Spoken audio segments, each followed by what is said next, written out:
Hi, I'm Joy Hoffman. I'm the Director of Diversity Initiatives and Resource Centers at California State University, Fullerton, and I am on the NASPA Undergraduate Fellows Program Board.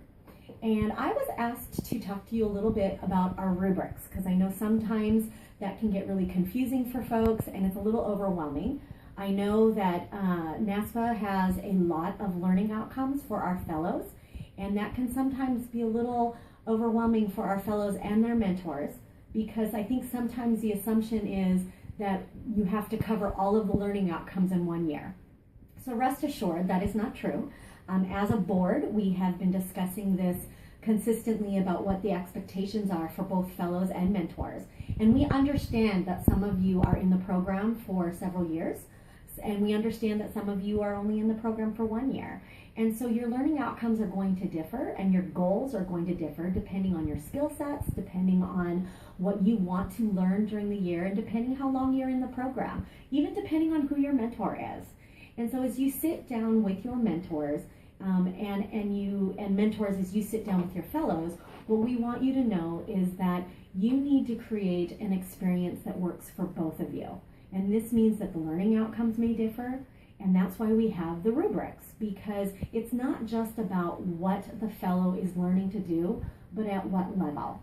And so, for example, one of the learning outcomes is about presentation skills.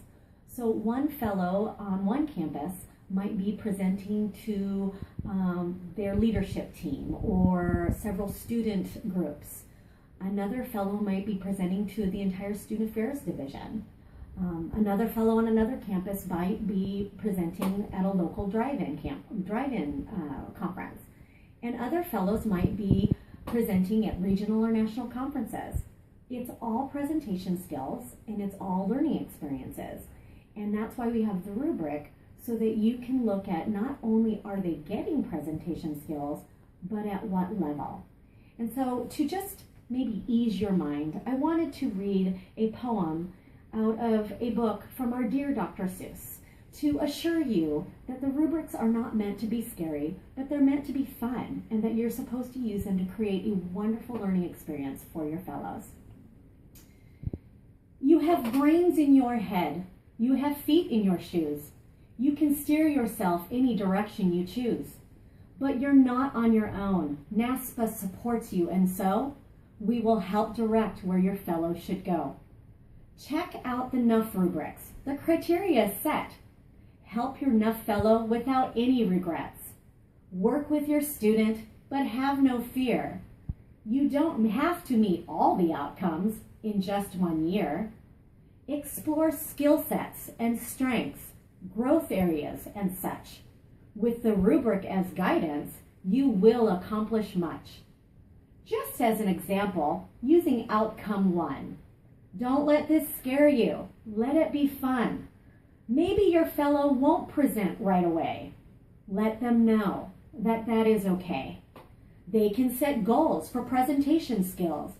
A rating of poor just means it wasn't fulfilled. So just make a note of it and focus some more on other learning outcomes, pursuing good and strong scores. Then have a discussion of outcomes unmet, so that your fellow does not forget what they need to continue to grow, information they still need to know. They will keep learning in grad school too. Their journey does not stop with you. Be sure where you step with care and great tact. And remember, this profession is a great balancing act. And you will succeed. Yes, you will indeed. 98.5% guaranteed. Oh, the places you'll go.